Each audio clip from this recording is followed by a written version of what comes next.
On Sunday, March 13th, 1881, the 12-year-old Nikolai, the future Russian emperor, was having lunch with his younger brother Georgy when they heard an explosion.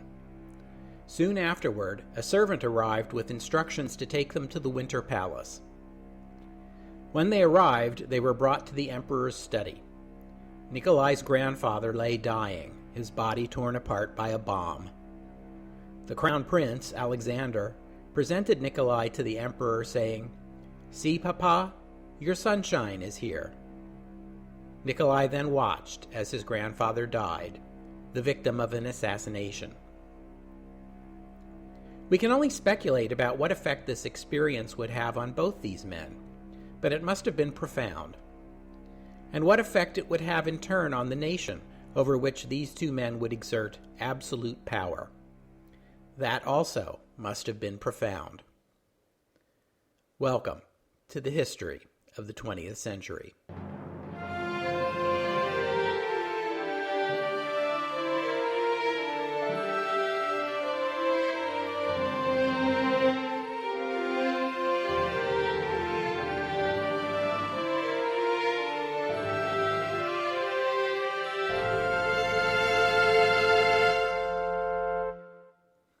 Episode 28.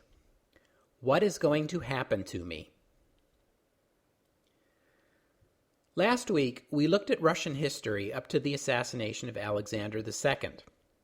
I'd like to continue with the story of Russia today and look at the reign of his successor, Alexander III, with a special emphasis on the coming of age of his son Nikolai, destined to become the next Russian emperor and doomed to be the last.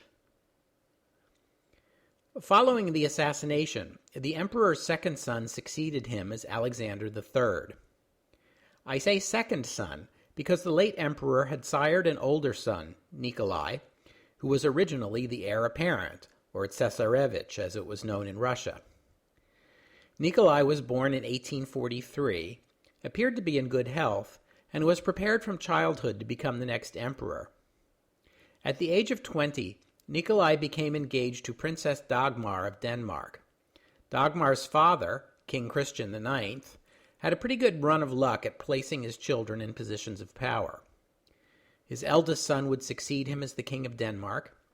His eldest daughter married Queen Victoria's eldest son, the Prince of Wales, and future Edward VII.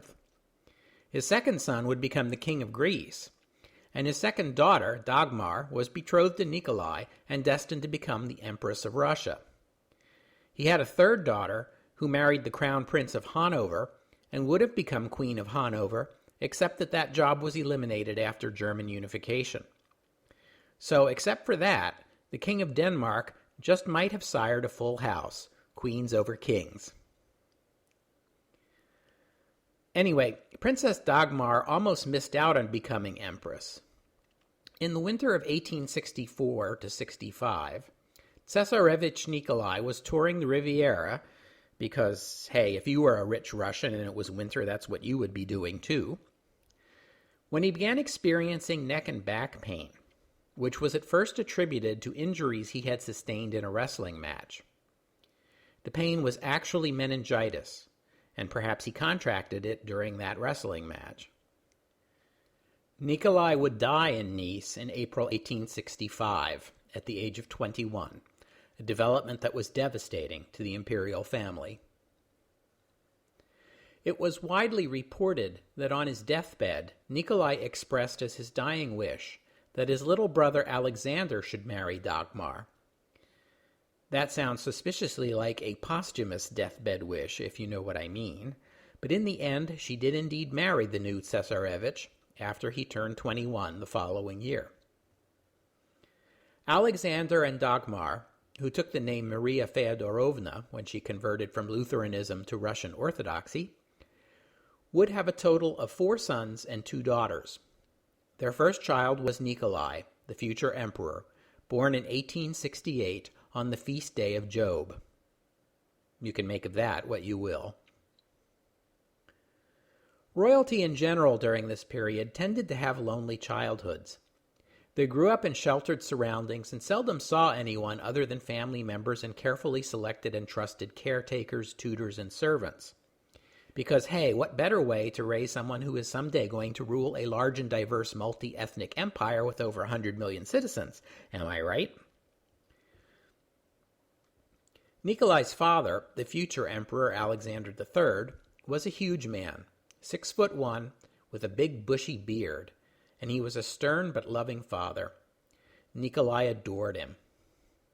Alexander III, in contrast to his more cosmopolitan father, was suspicious of foreigners and a firm believer in the superiority of everything Russian.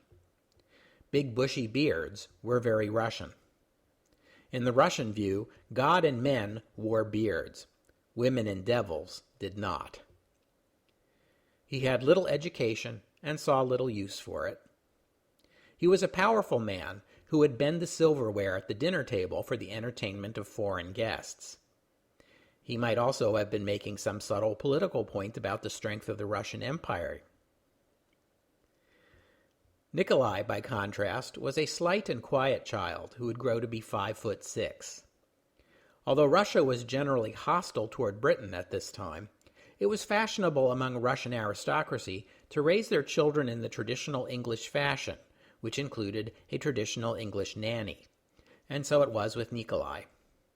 He learned English alongside Russian in early childhood and spoke it very well. Alexander III was regarded as a man of the people because of his simple tastes and his peasant shirts. But this idea is a bit absurd. No aristocracy in Europe was as rich and opulent as the Russian aristocracy. The men were finely dressed. The women were covered in diamonds and pearls. At Christmas time, the imperial family had 6 Christmas trees, one for each family member. Even the British royals managed to make do with just one. Every summer, the family would vacation with Mom's family in Denmark, and they would take with them 100 servants, plus their security detail, and 20 railway cars worth of baggage. No one in the imperial family ever got within spitting distance of a commoner. Nikolai grew up in an imperial palace with 900 rooms, although most of these were empty and unused. I imagine they made quite a playground for Nikolai and his brothers and sisters back then, although they also liked to sit on the balcony at the Winter Palace and look out at the streets of St. Petersburg, gawking at those extraordinary novelties, the ordinary people of the city. The only commoners they saw up close were soldiers, who always saluted and cheered the emperor with enthusiasm, and their loyal servants, all 15,000 of them, spread over the Romanovs' various estates. And even they could hardly be counted as common people. Most of them came from families that had been serving the Romanovs for generations. So as far as the children of the imperial family could tell, ordinary Russians just loved them. At least all the ordinary Russians they ever saw. The children were not educated in politics or public affairs. The new emperor, Alexander III, interpreted the multiple assassination attempts on his father as evidence that his father's liberalizing reforms were creating chaos in Russia. He clamped down hard. Russia was Russian. There was no need to import crazy and destabilizing foreign ideas. Russia was an aristocracy. Russia was orthodox. And Russia didn't give a damn about how the rest of the world did things. He reversed his father's reforms, stripped power from the Zemstvos, imposed censorship on the Russian press, and applied his father's policy of repression against the Poles to other ethnic groups, like the Finns and the Muslims of the Caucasus. There was official government discrimination against all religions other than Orthodoxy, with a special hostility toward Jews, who were excluded from educational opportunities, subjected to arbitrary uprooting and relocation, and brutal state violence. All this repression, of course, had the effect of making Russia less stable in the long run, although at the time many saw Alexander's policies as a necessary evil, given the turmoil and the political violence of the age. Russian peasants were poorly educated and gullible, according to this view, and therefore easily swayed by political agitators. hence the need for a strong autocratic government. Alexander III's Russian nationalism made him suspicious of foreign powers. Britain was viewed as a rival, if not an outright enemy, as was Austria. Many Europeans, especially Britons, looked in turn upon Russia as a backward and illiterate country of millions of peasant farmers ruled by an extravagant aristocracy, a nation tainted by Asian-influenced corruption and tyranny, a barbaric place where life was cheap. And Russia's ruthless new emperor did nothing to soften their opinion. And then there was Germany. Russia and Germany had many close ties. Many aristocratic and upper-class Russian families had German relations. Some of them had German names. For generations, the imperial family had looked to Germany to find wives for its men, as the British royal family was also doing. By this time, both of these families were really more German than anything else. Germans, traditionally, were more scientifically and culturally advanced, and the Russians were accustomed to borrowing their art and their music. But Russia was the muscle in the relationship. When Napoleon had come calling, it was Russian soldiers, not German ones, that had sent him back to France with his tail between his legs. But German unification had changed this dynamic. There was now a powerful German state on Russia's doorstep. And Russia's increasing rivalry with Austria over the Balkans strained its relationship with Germany as well. Otto von Bismarck wanted good relations with both powers, but when push came to shove, he and everyone else in Germany understood that Austria came first. Most foreign investment capital in Russia was German. The development of Russian industry and railroads depended on foreign capital. Russia was primarily an agricultural economy, and agricultural exports were important to its balance of trade. And that brings us to the subject of tariffs. And I can already see your eyes glazing over, even though this is a podcast, because tariffs are the most boring subject imaginable, with the possible exception of fishing rights. But pay attention, because this is important. As we've already seen, at this time, most national governments got most of their revenue from tariffs. But tariffs are complicated for three reasons. First of all, they are tax revenue, so they determine the size of the national budget. In this era, everyone was on the gold standard, which meant that in the long run, national budgets had to be balanced. National governments could and did go into debt in the short term, usually during an emergency, but in the long run, these debts had to be paid, or else you risked foreign military intervention, as we have also seen. Tariffs also affect domestic economic policy. Tariffs were frequently used to protect the domestic economy from foreign competition by raising the price of imports to make them uncompetitive. Tariffs were not a flat tax on all imports.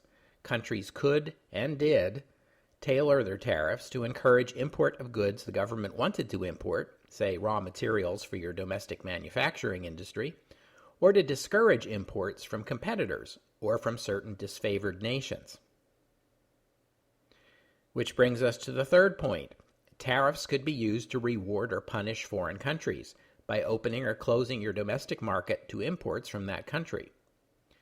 So every time a government makes a tariff decision, it has implications in all three of these areas: government revenue, economic policy, and foreign relations.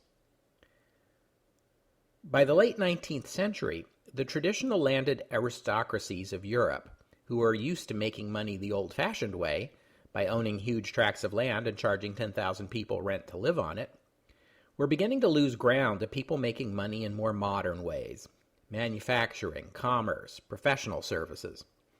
And modern technology was making agriculture more efficient, lowering prices and squeezing the aristocrats' profit margins. Now here's where Russia fits into all this. As the huge Russian territory finally gets railroads, it becomes easier and cheaper to ship agricultural products abroad, particularly to Germany, which is right next door and is experiencing a population boom, But the German aristocrats in rural eastern Germany, places like East Prussia, were losing markets for their own produce to cheap Russian imports. Now you may be thinking, who cares? So what if some stuffy German aristocrats in monocles and top hats aren't as rich as they used to be? Well, that's a good question, but this is Imperial Germany, a country run by aristocrats. When the Prussians squawked, the Kaiser's government listened, and new and higher tariffs against Russian agricultural produce were enacted. And overnight, Germany stopped being a major Russian export market. As trade barriers rose, the flow of German investment capital to Russia dried up. And this is an important and neglected reason why Germany and Russia went from being allies to enemies over this period. So you see, tariffs. You need to pay attention to them. Not that I'm saying that the Great War was caused by misguided German tariff policies driven by greedy and short-sighted Prussian aristocrats who cared more about their own bottom lines than they did about the future of their country, but I'm not saying it either. This combination of military rivalry in the Balkans, economic conflict between Russia and Germany, and Alexander's visceral dislike of Germans contributed to the falling out between the two powers that took place over this period. But when German investment capital disappeared, French investment capital began to turn up to replace it. This could be the start of something.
In 1884, Nikolai turned 16, and there was a public coming-of-age ceremony that involved him swearing loyalty to his father, the emperor.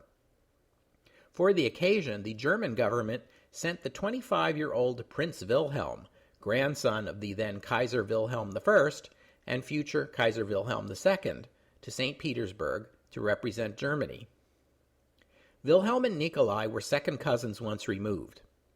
This was a big moment for young Prince Wilhelm, stepping onto the world stage on his own for the first time.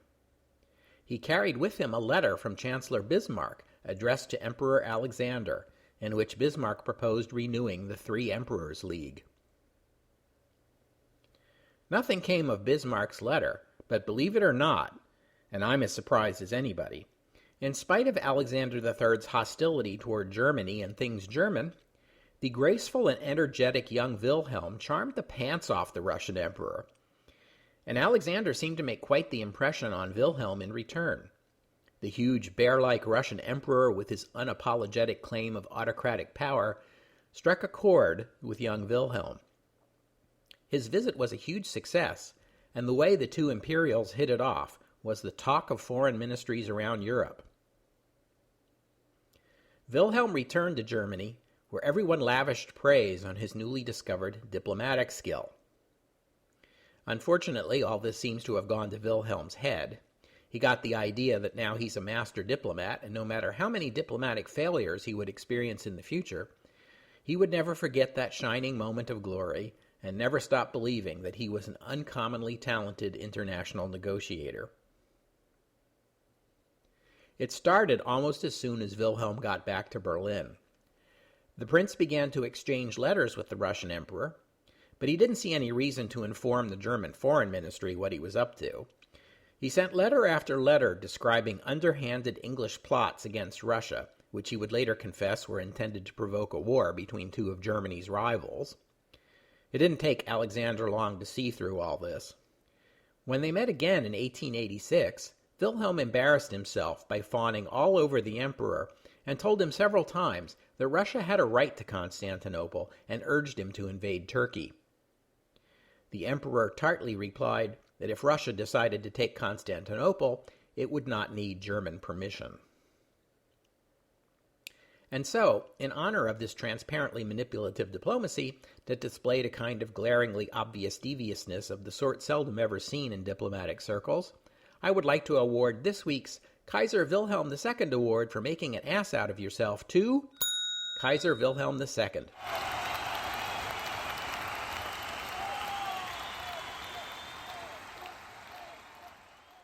Anyway, getting back to the Tsesarevich, Nikolai was an indifferent student.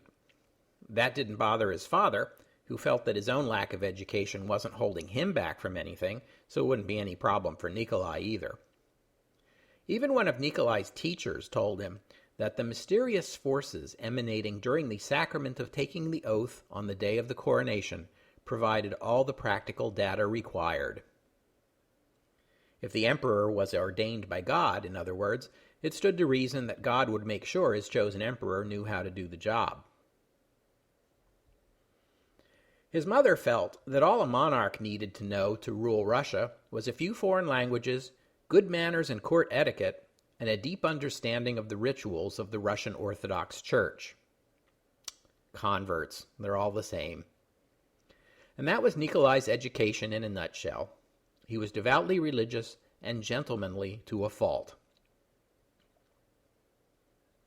A few months after his coming of age, Nikolai attended the wedding of his uncle, Grand Duke Sergei, the emperor's younger brother and confidant. Grand Duke Sergei would be an important figure in both the reigns of Alexander III and Nikolai II, which is unfortunate because Grand Duke Sergei was a harsh, narrow-minded, violent reactionary, even by the standards of 19th century Russian aristocracy, and that's really saying something. But for right now, the important point is that Sergei married Princess Elizabeth of Hesse, one of Queen Victoria's many grandchildren. At the wedding, 16-year-old Nikolai met the bride's younger sister, 12-year-old Princess Alex. They hit it off, and teenage Nikolai wrote in his diary that he was in love. And yeah, it's questionable how seriously you should take the diary writings of a 16-year-old, but in this case, it sounds prophetic. When he was 17, Nikolai went off to serve in the army. Like his cousin Wilhelm, Nikolai found in the army the happiness that had eluded him during his childhood. Like Wilhelm, Nikolai was placed as an officer in an elite unit where the other officers were all sons of aristocrats who had everything they wanted, took for granted their own innate superiority, and were thrilled that they could now count the Tsesarevich as one of their friends. This wasn't exactly boot camp. Yes, they had to go to drill sometimes, but other days they might sleep in, then have afternoon tea with a Grand Duchess loaded down with diamonds and pearls, then attend an evening reception, possibly followed by a trip to the ballet.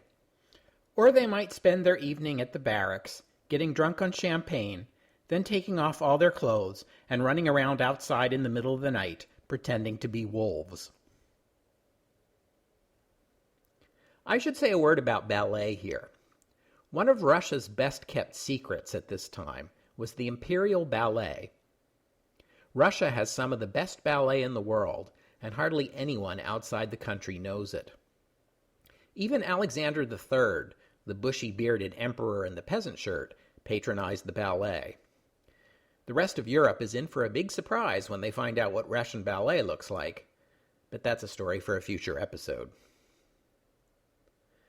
The Imperial Ballet School trained the greatest dancers in the empire, and they received regular physical examinations, which is a polite way of saying they were checked regularly for venereal disease, because the Imperial Ballet School might as well have been called the Imperial Brothel. Aristocrats who had no interest in ballet found the school a useful place to acquire mistresses, or misters as the case may be, We really need to come up with a word for that. In exchange for the companionship of the dancer, the aristocrat was expected to serve as the dancer's patron and help advance their career. That's the way it was done in old St. Petersburg. The custom at this time among Russian aristocracy was that it was the responsibility of a father to, how shall I put this, relieve his son of the burden of his virginity? But where do you find a suitable girl for this purpose? If you are among the highest-ranking aristocracy, the ones who live in St. Petersburg, and especially if you are the emperor, the place you go to find a girl is the Imperial Ballet School. And that's what Alexander did. He selected a ballet dancer for his son, an ethnic Pole named Matilda Kshestinskaya. She was thrilled to be chosen for the Tsarevich, of course. Imagine what having connections with the Romanovs is going to do for her career. But the shy and religious Nikolai didn't feel quite ready for this step. No matter, Matilda was nothing if not persistent. It took her 2 years to get into Nikolai's bed, but she managed it, and it made her the top ballet dancer in Russia. Nikolai had a dress uniform for every regiment in the Russian army, and over time he would acquire uniforms for units in other countries. This was a customary gift that royalty of one country would award to family and friends from other countries during this age, an honorary appointment in some elite military unit of the donor's country. They all indulged in this, and Nikolai loved the uniforms more than most, although it will probably not surprise you if I tell you that the royal who loved his uniforms most of all was Kaiser Wilhelm II. In 1889, Grand Duke Sergei and his wife invited his sister-in-law, the now 16-year-old Alex, to come to St. Petersburg for a few weeks during the winter social season. They did this with a conscious intent of fixing her up with Nikolai, and it worked like a charm. It turned out Nikolai was as smitten with her at 20 as he was when he was 16. In 1890, Nikolai went on a grand tour of Asia. He visited Egypt and India, where he hunted tigers, and Singapore and Bangkok and Japan. Russia was building its armed forces in the Far East, and the visit of the Tsarevich looked like a good way to build friendly relations. Nikolai visited Japan accompanied by the Russian Pacific Fleet, which was based at Vladivostok. To the shock and horror of the Japanese, one of the police officers escorting Nikolai attacked him with a saber. The first swing cut a 4-inch gash on Nikolai's forehead, and he would have a scar there for the rest of his life. The second swing was parried by Prince George of Greece, Nikolai's cousin, who was accompanying him on the trip.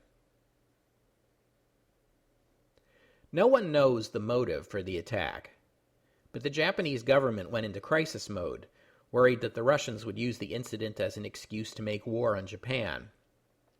But the Russian government took the incident in stride, and Nikolai's injury was not life-threatening.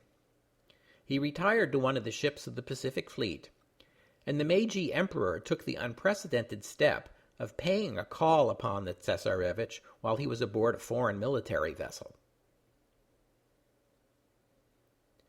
Nikolai cut short his tour after this incident, although he did accompany the Pacific Fleet back to Vladivostok as planned, for a ceremony marking the beginning of construction of the Trans-Siberian Railroad, which was a huge project to build a continuous rail line all the way from European Russia to its new holdings on the Pacific Ocean.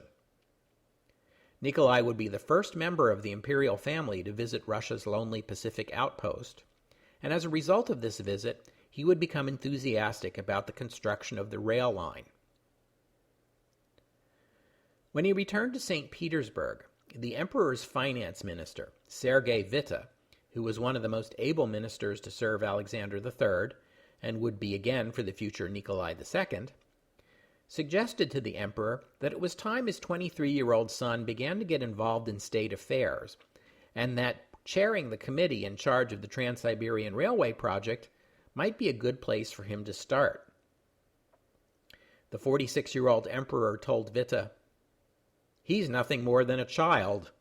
His judgment is infantile. How could he be president of a committee?" "Gee, thanks, Dad. I love you too." They did begin sending Nikolai briefing papers on matters of state. He grumbled that no one could possibly keep up with so much material, and most of it went into the fireplace unread. By now, Nikolai was confiding to his diary that he wanted to marry Alex of Hesse. But there were a couple of problems with this idea. One was that Alex's grandmother, Queen Victoria, was dead set against it. Victoria didn't like Russia very much, and she worried that in view of all the political violence there, becoming a Romanov might, shall we say, be hazardous to Alex's health. Foreshadow much? Victoria wanted Alex to come to Britain and marry one of the British royals. The second problem was that Nikolai's parents didn't like Alex very much, and would not give him permission to propose to her. Grand Duke Sergei and his wife, who were still pulling for Princess Alex, would work on them about that. She was not easy to like. Princess Alex Victoria Helena Louisa Beatrice of Hesse was born on June 6, 1872. Her father was the Grand Duke. Her mother was Princess Alice, daughter of Queen Victoria. Alex was the sixth of 7 children. She was raised Lutheran. She held an older brother who was hemophiliac and would die after a fall at the age of 2.5. I have a feeling that might be important too. She lost her mother and her younger sister to a diphtheria epidemic when she was 6 years old. After the death of her mother, Queen Victoria took a strong interest in her and her siblings and secured English governesses for them. But dead mother plus absent father often leads to unhappy childhood. She grew up devoutly religious, but gloomy and mistrustful of strangers. One of her cousins reportedly said to her, "Alex, you always play at being sorrowful. One day the Almighty will send you some real crushing sorrows, and then what are you going to do?" In other words, she was emo before emo was cool. By 1893, though, Nikolai's parents had been persuaded, and he traveled to Berlin to attend the wedding of Kaiser Wilhelm's little sister, knowing that Alex would be there and prepared to pop the question. But Berlin would prove to be an unhappy visit on both accounts. First, Alex would turn him down, on the grounds that she could not in good conscience abandon Lutheranism for Russian Orthodoxy. Second, Kaiser Wilhelm, aware that a Franco-Russian alliance is in the works, would buttonhole his cousin with a long anti-French harangue and send him home with a paper making the case for why Russia should join the Triple Alliance. Kaiser Wilhelm interpreted Nikolai's gentlemanly demeanor as evidence that his top-notch diplomatic skills were working their usual magic. Actually, Nikolai was just being polite and was completely unpersuaded by the Kaiser's arguments. But this would not stop Wilhelm from spending the next 15 years trying to persuade Emperor Nikolai to break his alliance with the French. A few months later, Nikolai would travel to Britain for the wedding of his cousin George, son of the Prince of Wales and future King George V. Everyone remarked on how much family resemblance there was between Nikolai and George, so much so that Nikolai started grumbling about it, although he couldn't have been too unhappy with the comparison because he started wearing a neatly trimmed Van Dyke beard, just like George. Nikolai hit it off with his English relations, most spectacularly with Queen Victoria herself, who was much impressed by Nikolai's impeccable manners and his nearly perfect English. So even as Britain and Russia were rattling sabers over Russian soldiers moving toward Afghanistan, the Queen awarded Nikolai the Order of the Garter, and she softened her stance against the marriage. The following year, 1894, there was another royal marriage. This time it was Alex's brother, Ernest. Nikolai went to the wedding, and there was as much buzz about the Nikolai and Alex drama, how he had proposed to her once before and she had turned him down, and what would happen when they met again, as there was about the actual bride and groom. Alex's German relatives and her British relatives both pressed her to say yes. Her British relatives thought that she was throwing away a golden opportunity to improve Anglo-Russian relations. Her German relatives thought she was throwing away a golden opportunity to improve Russo-German relations. Her sister, the Grand Duchess, told her that Lutheranism and Russian Orthodoxy actually had quite a lot in common. And Kaiser Wilhelm himself pressed her to say yes. Typically, Wilhelm would later claim full credit for bringing the couple together. In the end, Alex said yes. Queen Victoria was thunderstruck, her word, but decided it was for the best and instructed Nikolai to start calling her Granny. At about this same time, William Le Queux, the British novelist who would 13 years later write The Invasion of 1910, a novel depicting a German invasion of England that I described back in episode 2, would in this year, 1894, publish a novel entitled The Great War in England, describing a Russian invasion of England. Sign of the times. But just weeks after Nikolai and Alex were betrothed, the Russian emperor fell ill. He had been sent to the imperial estate in the Crimea and was tended to by the best doctors available, but it was to no avail. In October, Nikolai sent for his fiancée, knowing that his father's end was near. When she arrived, the gravely ill emperor was so weak he could hardly get out of bed, but he insisted on getting up and putting on a full-dress uniform so he could greet her properly. He died after a painful and lingering illness on November 1st at the age of 49.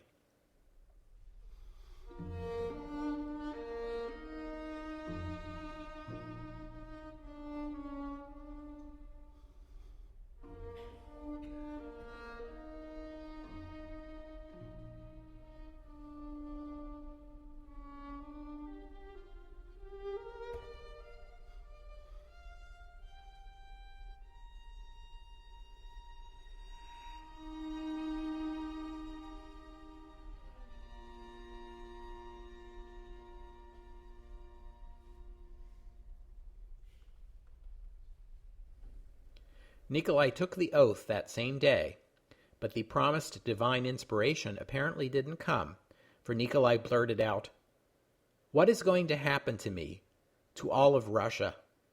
I never wanted to become Tsar. I know nothing of the business of ruling." The following day, Alex was received into the Russian Orthodox Church as Alexandra Feodorovna. The dead emperor's remains, along with the new emperor and his entourage, returned to St. Petersburg by train. Tens of thousands of Russian soldiers lined the tracks over every one of the 1,200 miles of this journey. Because of all the political violence in Russia, this was now standard procedure whenever the imperial family traveled by train. 61 royals came to St. Petersburg for the funeral, making it the biggest royal event ever held on Russian soil. A week later, Nikolai and Alexandra were married. The bride's dress was so full of gold and silver and diamonds that it required 8 pages to carry it for her. That's Russian aristocracy for you. At Windsor Palace the night before, Queen Victoria wrote, perhaps prophetically, "Tomorrow morning, poor old Aleky's fate will be sealed. No two people were ever more devoted as she and he are, and that is the one consolation I have, for otherwise the dangers and responsibilities fill me with anxiety." As for Alexandra, she said that the wedding seems to me a mere continuation of the masses for the dead, with this difference, that now I wore a white dress instead of a black one.